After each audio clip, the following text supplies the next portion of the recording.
it's time to get connected.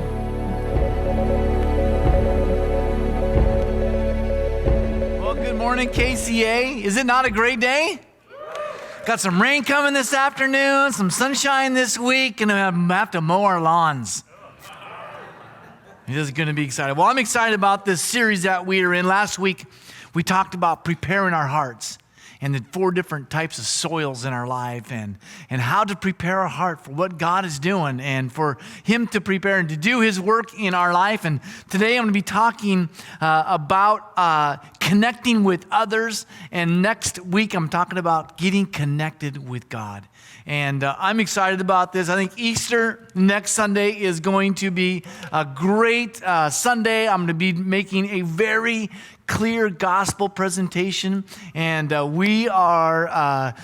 going to be a great time that we have a chance that we will invite friends, and it's just going to be a great day. So I'm excited about today talking about getting connected with friends, but next week talking about getting connected with God.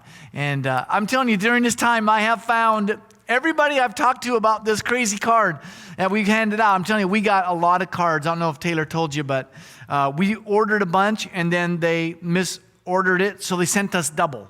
So we have like lots of these. So maybe you need them to start your fire next summer, but here you go. We have lots, so hand them out. But so I'm excited that today we're going to talk about, because this week I have taken this card and I have found it's so easy to start a conversation with people. I've been with people and say, man, COVID's been tough. I found that so many people have been disconnected, and everybody goes, oh my gracious, yeah. And then somebody has a story about somebody that was maybe in the hospital, or somebody that was they were very vulnerable to sicknesses, so they stayed in their home, and you hadn't been able to see grandma, or we saw grandma through a window. And everybody has a story, and I will easily turn the conversation and say, yeah, I found myself, and I found many people find themselves disconnected from the church, and they're like, yes, I used to go to church. In fact, I met some people this past week that got baptized in this church. And I said, well, where are you going to church? And you got baptized. Well, come on back. Easter's coming. I give them a card, and they're like, all right, I'll talk to my wife. And then I ran into him again. He goes, I talked to my wife. We're coming on Easter. So I was like, yeah. You see, people are disconnected, and it's easy to talk about it, and it's just a great conversation. And this COVID, I think, for the church has been fantastic. It's might have been difficult in many different situations, and of course, it's been difficult here at church also, but it's been fantastic, I believe, because people have literally asked and found themselves being disconnected, and then they find themselves, and they say, yeah, I am disconnected from God. And so we start a conversation, we start this opportunity. So I'm excited for next Sunday. I encourage you to grab a bunch of cards and just ask people, friends, just talk to friends and invite them. And I'm telling you, that's a couple studies that we've seen before is all people need is an invite, and they'll come. And so just invite people, and it is going to be, it's a great week. I'm excited for this week. I'm excited for what God is doing right now and the challenge that we have. And as I think about this sermon today, I was like, okay, what can I have that's kind of 2 drastic things? And my wife's kind of upset at me because I've been watching these sailing movies, the sailing the Caribbean on your own little boat and how scary it can be. And I've been watching them, and they go through storms. I'm like, oh man, I'd like to go watch that storm. And so I just, kind of watched this. So I was like, then these people, they had this boat, and they pulled up, and there was just a little island in the middle of the Caribbean. And it was just like this huge beach. And they went on the beach, and they went scuba diving, and they caught some lobsters, huge lobsters, and they cooked them over the fire on the beach. So today I thought about this. What is some contrast today? So I want you to picture yourself, if you could, on this tropical island. Just everything you wanted, and just beautiful beaches, the blue, calm ocean out in front of you. And then I also want you to picture Alcatraz. A cell. Like today, it's wet, it's not being taken care of, it's disastrous, and you're locked in a cell on the island of Alcatraz, right? So I think of 2 opposite things today. Is that where we are? And sometimes in our relationships with other people, that's where we're at. It's amazing to me. A lot of people that we have great relationships with, it's like the beach. We're having friends, we're talking, and it's great. And other people, it's like living in a cell at Alcatraz with them. It's like it's not fun, it's damp, it's cold, there's no sun, and it's just extremely difficult. And we live in these relationships in our life. And so I have to ask myself, what's the difference in some of my relationships? Sometimes in my relationships, I find myself on a sandy beach, and sometimes in relationships, I find myself in Alcatraz. So what's the difference? As I'm thinking about and preparing my life, I know there are things I need to place into my life, because if I don't place things into my life, I find myself taking my relationships off the beach and putting them in Alcatraz. See, we naturally destroy relationships because of our lifestyle, because we're self-centered, and because of pride. So I want to talk about this. One of the most difficult things to do and to work with to stay off of Alcatraz is working on yourself. It is discipline. Our lifestyles today are so fast. We're 100-mile-an-hour people. All of us are. You think, Pastor Russ, you're 100 miles an hour? No, I'm telling you, you guys are 100 miles. We're 100 miles. Our culture today is going so fast. Now that things are starting to pick back up again, you see people on the road, traffic is starting to rise down in the north and the south, not here. I love that. But our lifestyles are moving fast, and we get lost.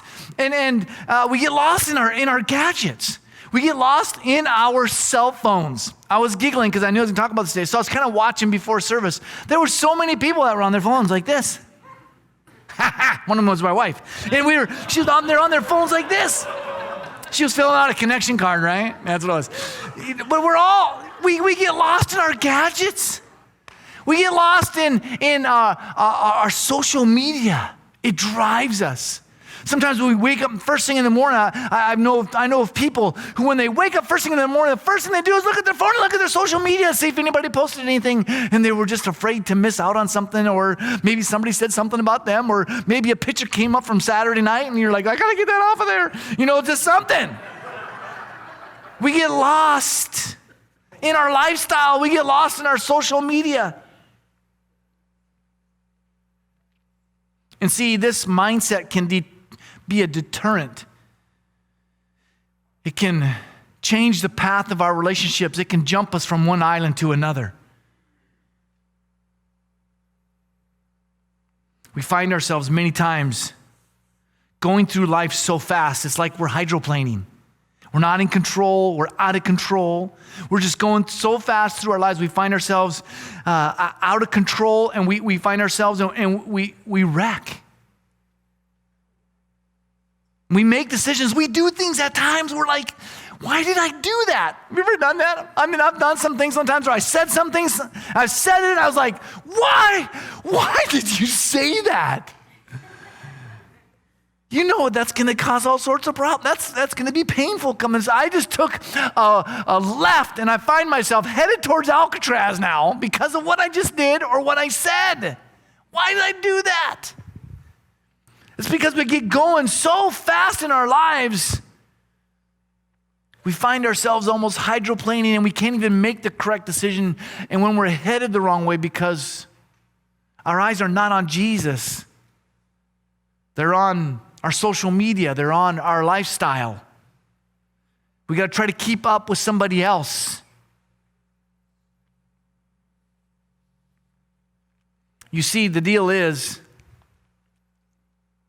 we must understand that in our lifestyle, God has designed you and me to have friends.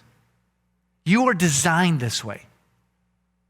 You are designed to have people in your life. You're designed to be on the beach. Brian and I are going to go to the beach. We are designed to have relationships to encourage each other. God made us this way. You are made this way. Look at this. Look at Genesis chapter 2, verse 18. The Lord God said, "It is not good for man to be alone. I will make a helper suitable for him." You see, God has hardwired, created each of us for relationships. None of us can survive at Alcatraz all by ourselves. We can't. One of the things that really deters relationships is not only our lifestyle, but it's fear. Proverbs chapter 29, verse 25. Fear of man will prove to be a snare, but whoever trusts in the Lord is kept safe. Fear causes us to disconnect from each other. Fear causes us to push away from each other and to keep other people at distance. A lot of times while we have fear of people in our lives, it's because you have a fear that they might not like me. Or maybe if they really get to know me, they won't want to be around me. Or maybe if they find out that I struggle with this, they'll tell everybody. Fear of man stops us in our tracks in our relationships with other people. So what do we need to do? We need to be disciplined. We need to be encouraged. You see, we find out as we grow in our relationships, we can find out more about each other. And as we grow in our relationships, we encourage each other. And if I am here to help you and you are there to help me, we encourage each other and build each other up. At the church, we build each other up in faith and encouragement. You see, if you look around this morning, the person that you got that is maybe sitting beside you this morning, they got up this morning, they showered, Taylor showered this morning, did his hair, his Jesus hair, and he got all ready to go. I mean, he put deodorant on, we get all cleaned up, we come to church here today, and they're sitting right beside you right now. But if you knew what that person was thinking about this week, you probably wouldn't want to be sitting beside them right now. You know how I know? It's because I have cameras in every one of your homes. No, I don't.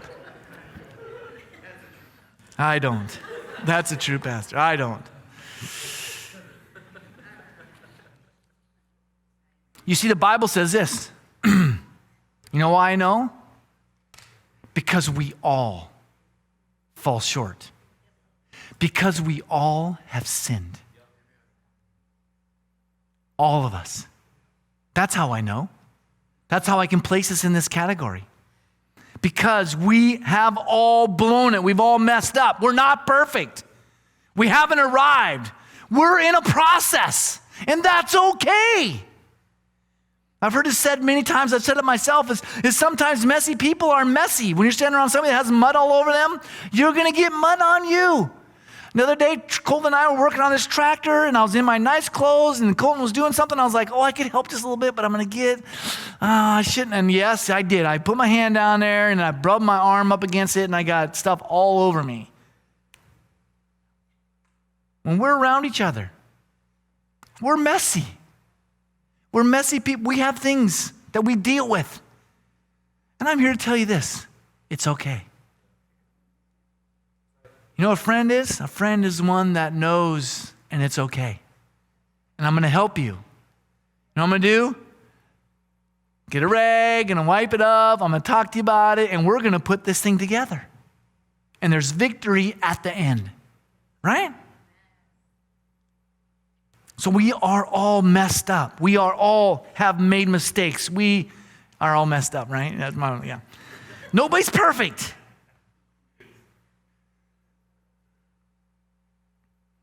And the worst thing you can ever do is try to be somebody you're not. I just threw that in there for free. Don't be something you're not. As we look at this, we see a fear of man coming in here, but also we find ourselves, I think one of the time the most difficult things we do is we find ourselves living for ourselves. We are selfish. Everybody in this place, I promise you, you're selfish, right? We're all selfish. You don't even have to look at your neighbor. You can just think about yourself. You're selfish, right? You see, where there is strife, there is pride.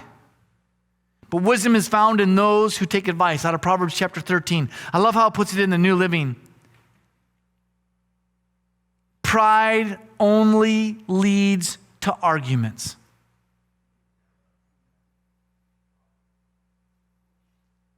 Self-living leads to conflict. It will destroy your relationships. Pride and arguments, self-centered lives, I'm promising you this, have one road. And that road is on a boat to an island called Alcatraz. That's where it takes you. It's lonely, it's cold, you're in a box, you're missing the sunlight, there's no joy in your life, everything is in conflict.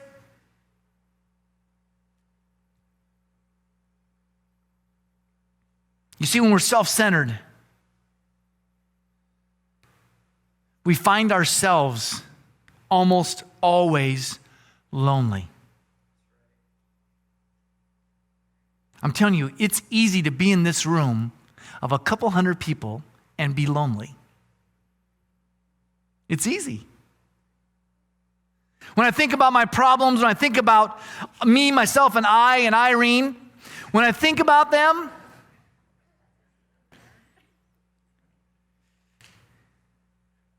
it's crazy to me how we are so selfish about our own problems. I wrote this actually about a month and a half ago, 2 months ago, and I was working on it this week, and I thought, you know what, as I'm getting ready for bed, I put my head on my pillow. You know what I find myself doing? Thinking about all your problems. No, I don't. How many of you were thinking about my problems when you went to bed last night? 0. Right? Let me draw you a diagram. I can draw, it's 0. I didn't go to bed last night thinking about all your problems. In fact, I thought, what I'm going to do? I'm going to go to bed tonight. That's Friday night. I'm going to go to bed thinking about other people's problems. I fell right to sleep. It was awesome. I was out. You see, when we're selfish, we think about me, myself, and Irene. It's all about me. Self-centered living. We are made, we find ourselves desiring and find ourselves constantly thinking about who we are. Self-centered living is the reason why we don't think we need anyone else. Pride causes us to think, I can do this life on my own. I can do it on my own. And I'm telling you, the worst at this is us guys. Right? Macho duck. You're the duck. You're the stuff. You're the man. You can do it myself. I'm Superman. We're bad at this. When we think about other relationships take work. And we don't want to work on you. What we want to do is go do something else by ourselves. And what happens is we get this mentality, I can do it myself.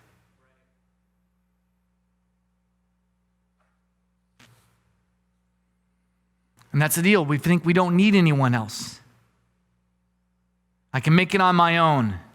I'm telling you this, nobody can survive in Alcatraz all by themselves today. There's nothing there. And if you put yourself on that island, you will find life to be extremely difficult.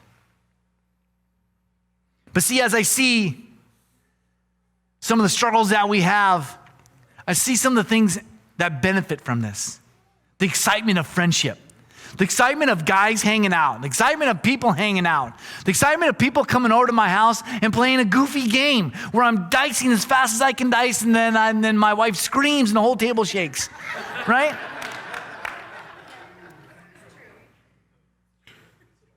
Is the power of the principle of understanding. When we come together, why does God find us so value?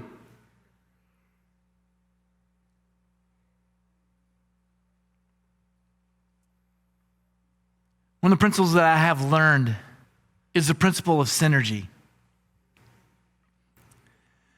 I love this example. I like playing with animals and horses, and I have a couple horses, and it's fun to watch them. And I was watching this thing on horses, and one day I went a long time ago. I wanted some of these big Belgian horses, and then I saw how much they ate and how much they pooped, and I decided I don't want that big of a horse. But these horses are amazing.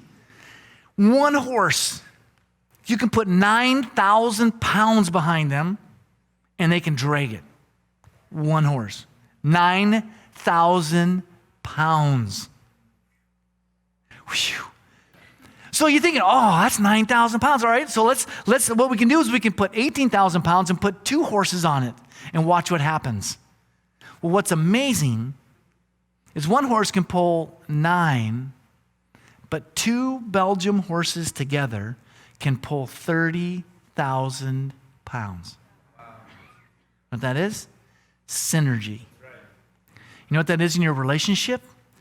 Powerful. It's powerful. It's powerful. When dad is on the same plate as mom and they're discipling and growing their kids in Jesus, it is amazing. Dads, we need to step up. We need to get on this plate, because when we learn the power of synergy, when we're pulling and we're both going, it's not 9, it's not 18, it's 30,000 amazing pounds. That's what it is. Synergy is amazing. Ecclesiastes chapter 4, verse 12 says, though many may be overpowered, 2 can defend themselves. A cord of 3 strands will not quickly be broken. I love how it puts in the New Living Testament. It says 2 can stand back to back and conquer. How many times do you think dealing with your kids you need to conquer them? Right? Mom and dads, I'm just going to throw this in for free. Let's stand back to back. Let's conquer. Let's conquer what our society is doing. Let's conquer what our kids are facing. Let's be the man of God. Let's be the woman of God that God has designed us to be. Let's come together in a relationship and let's make things happen. Let's make it happen. Men, women, I love Monday night, tomorrow night. I guess you guys are all coming to my house. That means I got to clean up my bedroom. Oh, they're not going to come to our bedroom? All right, good. The door is closed. You can't go to my bedroom.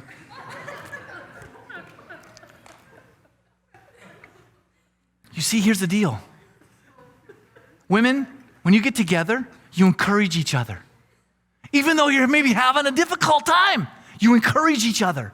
Men, let's get together. Let's encourage each other. Let's do things together.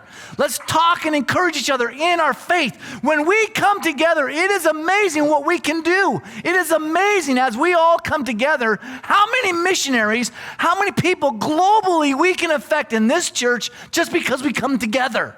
And we send out 37 different missionaries all across this globe. Why? Because of our synergy. When we come together, it is amazing what we do. We need each other. And God designed us this way. He designed us this way.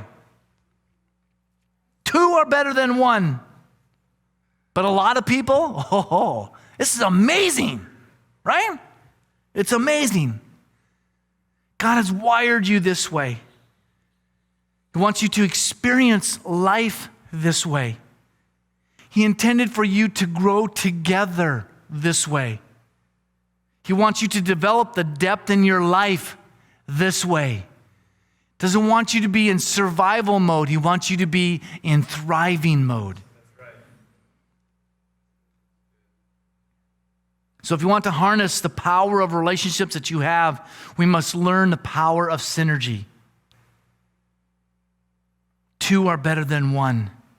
And when we come together, it's amazing what we can do. Friendships are vitally important.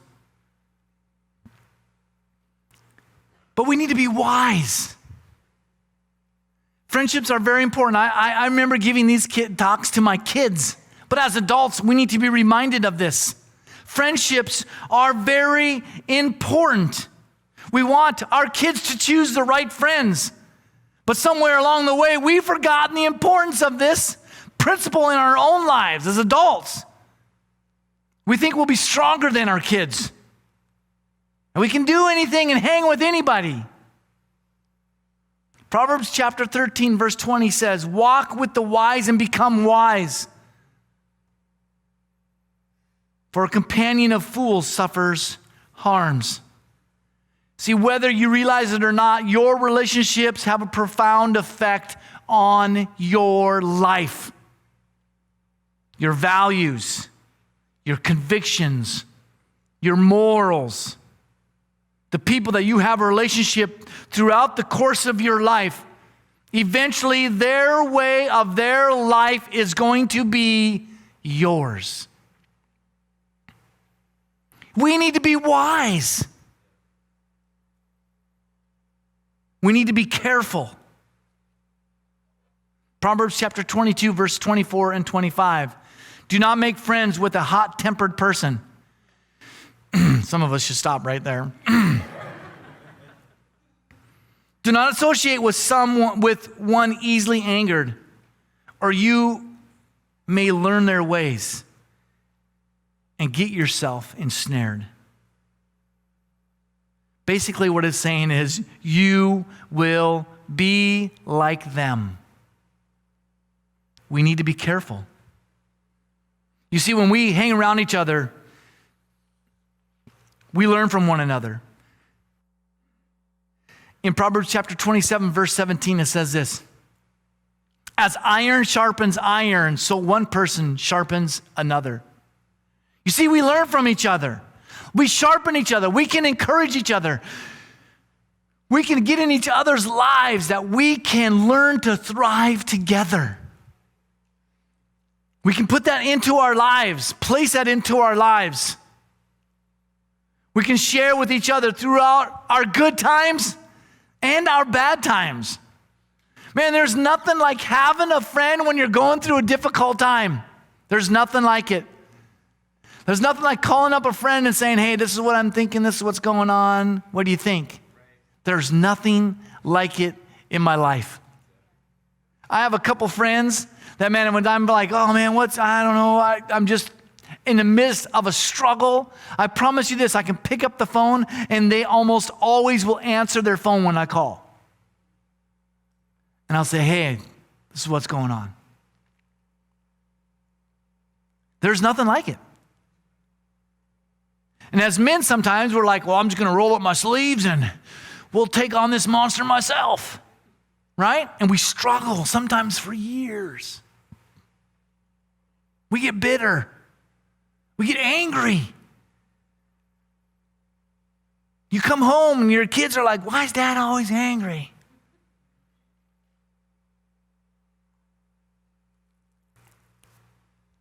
It's great to have a friend that can help you through the good times, but also, most importantly, the bad times. Galatians chapter 6, verse 2 says this: carry each other's burdens, and in this way you will fulfill the law of Christ. You will fulfill the law of Christ. You see, when you share your joy with other people, the joy becomes doubled. When I'm going through a happy time, and we share it together, the joy becomes doubled. I like double fun. It's kind of like a double stuffed Oreo. Those are good. I can't have one, but they're good. You see, when you share your joy with other people, it becomes double stuffed. But when you share your problems with them, I promise you this, your problems are cut in half. There's God's math. Let's share our joy, we become double stuffed. If we share our problems, they become cut in half. Bible says that the law of Christ is about loving other people. One of the most difficult times to love people is when they're a mess. Right. That's when it's difficult. But that's when you become more like Christ. That's when you become like Christ. When you love. You want to be like Christ? The law of Christ is about love. In the midst of other people, when they are having difficult times, you love them. God never intended you to face or to go through life's troubles and problems alone. Never intended you to go through problems alone. God never intended your marriage to go through tough, difficult times with the two of you alone. One of the most difficult things it is for a pastor like me is when people come to talk to me too late. Don't wait till it's too late. You start to have problems, you talk about it, you share it with other people. Find somebody that you can confide in. Begin to share life. Begin to learn some skills. Many times in my counseling sessions, I see picture, and I've built a couple of homes, and I see picture people trying to build their house, and they're trying to drive nails and put their house together of their marriage with a rock. I'm like, why are you using a rock to drive nails? You're going to smash your fingers. Oh, yeah, I'm doing my fingers. I'm saying, well, why don't you learn about each other's love language? And all of a sudden, you put a hammer in their hand. You're like, oh, this is better. Oh, yeah. Well, then why don't you guys learn about each other's personalities? And you learn you got an air gun. You're like, whoa. Woo! I don't need to put 3 nails in this. I can put 5. Away you go. Your life it changes you. I see so many people who have so many problems and they're not willing to reach out, and then they come to me when the house is on fire and it's burnt to the ground. They're saying, oh, fix me. And it's impossible. Only outside of a miracle of God, because you waited so long. Right. And culture today that you live in, that you face, everybody you talk to tells you, separate. Everything is pushing against you. I'm telling you this. God did not intend you to go through difficult times by yourself. We are the church. This is who we are. We go through this together. Don't wait till it's too late. Don't wait till it's gone too far. Don't wait till you're so engrossed and so involved in a habitual sin that you're lost, that you walk away from the church. I've met so many people in the last 2 weeks that I've been talking about disconnected that went to this church. Yeah. And where are they going now? They're not. They're not going. They are completely disconnected from God. And I'm telling you, every person that I talk to and I invite them, every one of them says, well, then maybe I'll come Easter. Everyone. I haven't had one person in the last 2 weeks that I've been talking to, going through this disconnected idea. I haven't had one person say, I think I'm going to sleep in that day. I haven't had one person. Every person I've talked to said, well, then maybe I'll come. And I'm saying, well, you're invited. You're invited to our church. Come. Because I know this. When we live life together, we become stronger together. When I am my marriage is working something out and you're helping me out, my marriage becomes stronger. When my marriage becomes stronger, mom and dad get on the same page, synergy arises. And now we conquer, and we're working on our family, we're working on our kids, we're working on our neighbors, the people around us. We are working on this because we're moving things forward in my life. Yes, the word that comes to my mind is yummy. Right? We're not designed to go through life alone. We find this of great value here. This is of great value here at Cedar, where we're doing right now in our lives. This is of great value. Taylor, in in his job and his design of the effort that he puts. This is his job, is to put us together in groups. That's why we do groups. Our largest attendance this last year of groups. We want to encourage you. Living life together is more than Sunday. I mean, we put effort. A full-time position works on helping us to get together, get involved in groups. This next week, or this next month series starts in May. The first Wednesday night of May starts our next group series, and we're going through the book of James together as a church. It's a fantastic study. So we start this in May. I'm telling you this, don't live life alone. Get involved in a group. Make yourself go. You can create a night. You say, Pastor Russ, I have kids and it's crazy. Well, then bring your kids to me. Wednesday night, I have nursery, I have childcare, I have teen, and we go in the cafe and we have a great time. You're free of the kids for an hour and a half. And you get me and my wife and her goodies. And we love when Cindy comes because she brings her goodies too. That was a plug, Cindy. I like it when Cindy signs up for my group. We are not designed to live life alone. You get me? Yeah. We are designed to live together. It is one of our main values of this church is that we live life together. We're family. Yeah. And when you're hurting, I'm hurting. And when I'm happy, we're happy, right? We can double stuff it together. Let's celebrate our highs and let's run through our struggles. Yeah. Yeah. Let's encourage each other. The most important thing where this all comes down to is, who is Jesus in your life?